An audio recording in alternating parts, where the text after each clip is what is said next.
위치를 변경할 수 있는데요. 워크스페이스 위치를 변경하려면 파일 메뉴에 스위치 워크스페이스 Other 버튼을 클릭을 하면 위와 같은 화면이 나타나서 워크스페이스 위치를 개발 환경에 따라서 변경할 수가 있습니다.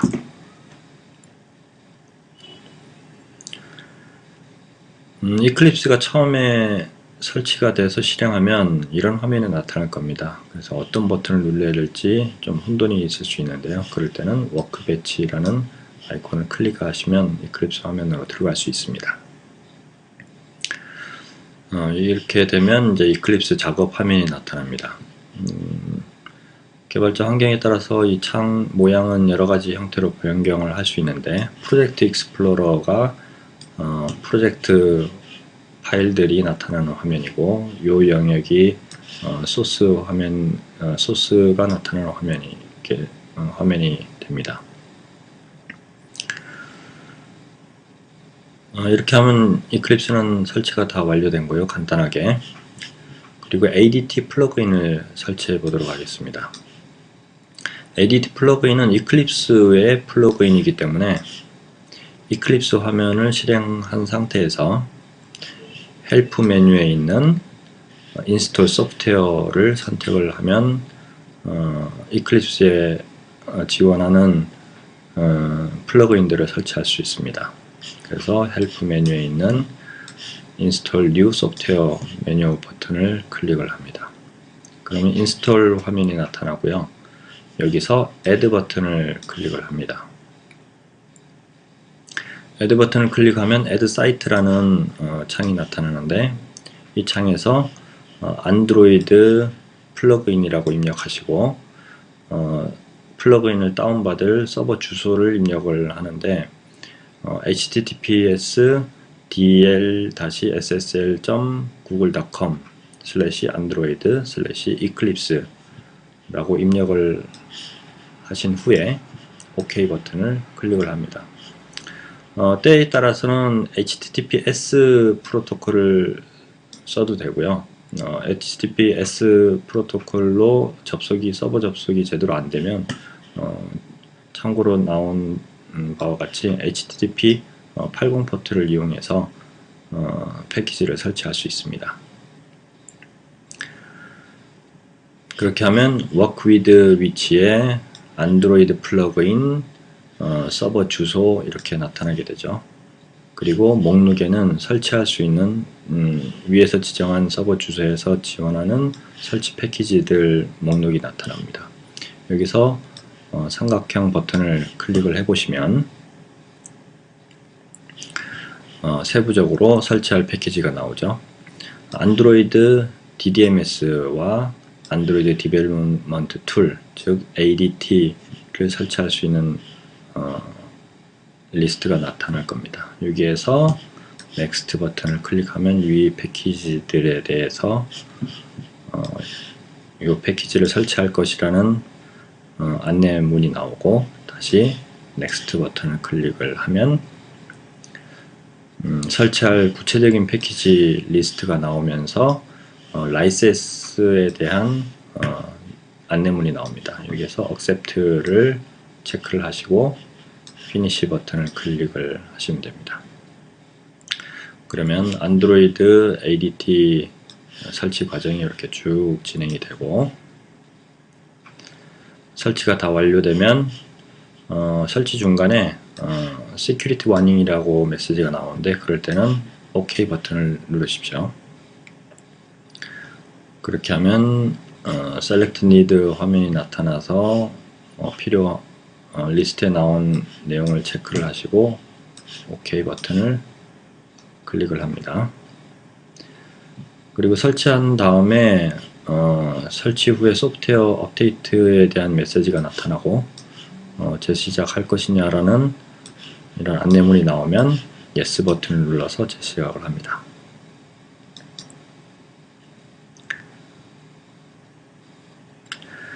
안드로이드 설치가 이제 다 되고 나서 소프트웨어 업데이트에 대한 시동까지 완료가 되면 다시 헬프 메뉴에 있는 인스톨 소프트웨어 메뉴를 실행을 해서 인스톨 화면을 띄우고요.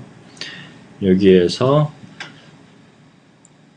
Already Install이라는 버튼이 있는데 이 버튼을 클릭을 하면 설치가 완료된 패키지들 리스트가 나타납니다. 그래서 앞에서 설치하고자 했던 안드로이드 DDMS와 ADT 패키지가 설치되어 있는 것을 확인할 수 있죠.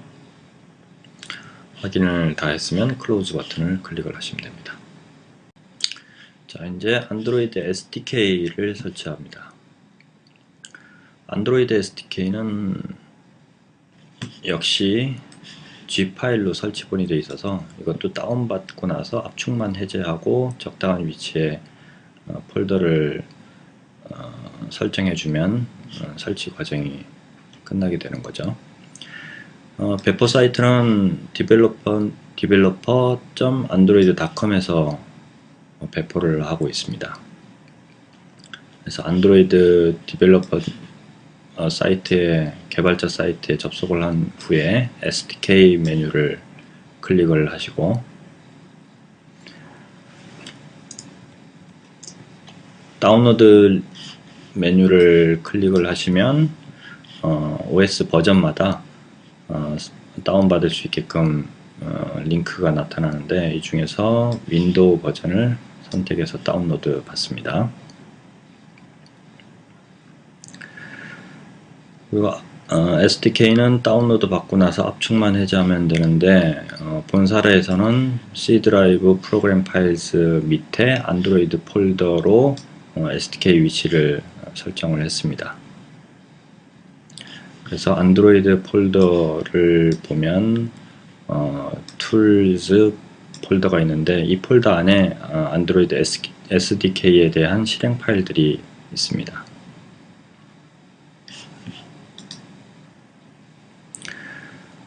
그 다음에는 안드로이드 SDK에 대한 환경 설정이 필요한데요.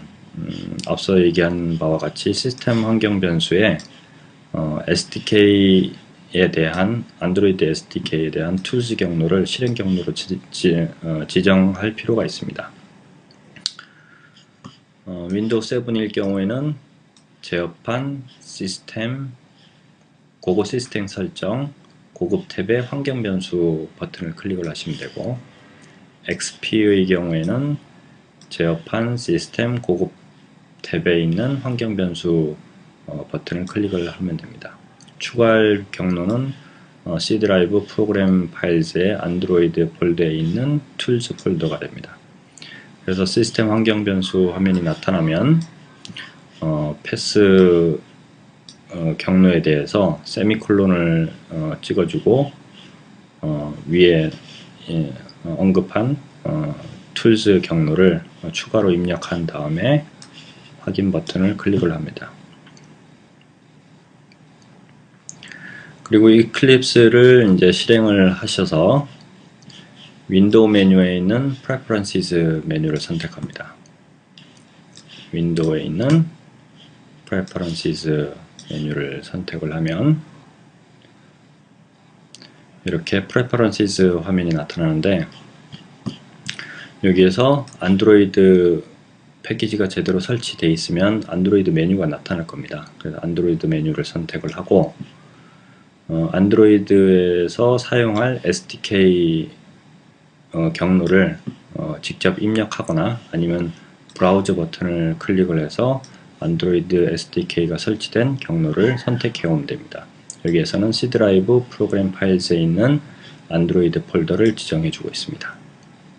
그리고 Apply 버튼을 클릭을 하시고 OK 버튼을 클릭을 하면 안드로이드 SDK에 대한 설정이 다 된 거고요. 그리고 이제 윈도우 메뉴에서 안드로이드 SDK and AVD 매니저 이 버튼을 클릭을 하시면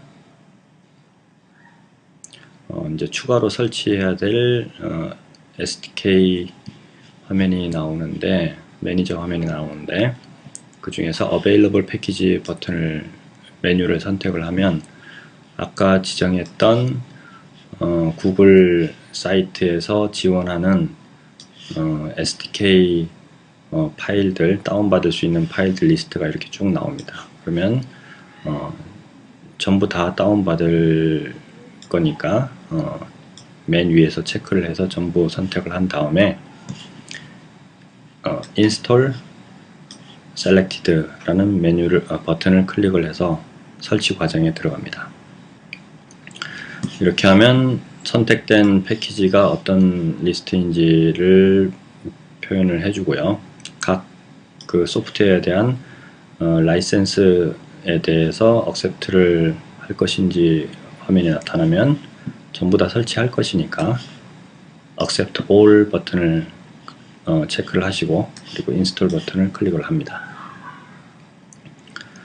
이렇게 해서 설치 과정이 다 끝난 다음에 AVD를 이제 생성을 할 수 있는데, 즉 가상기기를 안드로이드 가상기기를 이제 생성을 할 수가 있죠. 이클립스에서 윈도우에 있는 안드로이드 SDK and AVD 매니저를 위에서처럼 똑같이 선택을 해서 이 AVD 매니저 창을 여시고 버추얼 디바이스 가상기기 메뉴를 선택을 하시고 뉴 버튼을 클릭을 합니다. 그렇게 하면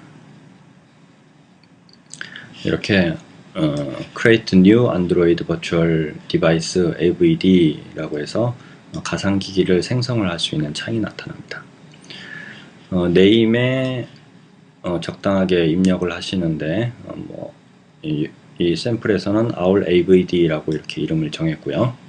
그 다음에 타겟은 이 가상기기가 지원하는 SDK 버전이 무엇인지를 이렇게 선택을 하는 것이고, 그리고 SD카드, 이 가상기기가 지원하는 SD카드 메모리 용량이 얼마인지를 설정을 하는데 기본 설정은 32메가로 되어 있습니다. 기타 설정들도 있는데 스킨 같은 경우는 화면의 크기를 얘기하는 거고, 하드웨어는 추가적인 하드웨어 옵션을 뉴 버튼을 통해서 추가할 수 있습니다. 그렇게 한 다음에 크리에이트 버튼을 클릭을 하시면 가상기기가 생성됩니다. 아래에서는 이제 각 항목에 대해서 자세히 설명이 나오는데요. 네임은 이제 가상기기 이름을 얘기하는 거고, 타겟은 지원하는 버전 중에서 안드로이드 SDK 버전 어떤 거를 선택을 할 것인지를 결정할 수 있습니다. 그리고 API를 보면은 그냥 안드로이드 API가 있고 구글 API가 있습니다. 만약에 이 가상기기에서 GPS에 대한 지도에 대한 서비스를 테스트할 거면 밑에 거 구글 API를 선택을 해야 되고, 단순 안드로이드 기능을 이용한 앱을 테스트할 것이면 위에 있는 안드로이드 2.2를 선택을 하고 가상기기를 생성하면 됩니다. SD카드는 기본으로 32메가를 설정을 해주시면 되는데, 개발자 컴퓨터가 여유가 있다면 512메가 정도 여유있게 잡으셔서 개발을 하시는 게 편리할 겁니다. 용량이 부족해서 테스트를 할 수 없는 경우가 간혹 있기 때문이죠. 그리고 스킨은 안드로이드 가상기기 화면에 대한 해상도를 설정하는 화면이고, 기본값은 HVGA로 이렇게 설정이 되어 있습니다. 그 갤럭시 같은 경우는 좀 화면이 큰 설정을 해야 되니까 다른 설정을 잡아줘야 되겠죠. 그 필요에 따라서 이클립스에서 미처 준비되지 않은 사이즈라면 아래 레졸루션을 체크를 해서 여기에서 가로 세로 크기를 직접 입력하셔도 됩니다. 그리고 하드웨어는 이제 가상기기에서 특별하게 지원되어야 될 장치에 대한 옵션입니다. 카메라라든지 아니면 GPS라든지 이런 정도의 옵션들을 뉴 버튼을 통해서 추가할 수 있습니다. 이렇게 해서 가상기기가 제대로 생성이 됐으면 가상기기 목록에 이렇게 나타나죠. 그리고 가상기기 목록을 선택을 하고 디테일 버튼을 눌러 보시면 앞서 만들으셨던 이 가상기기에 대한 상세한 정보가 나타납니다.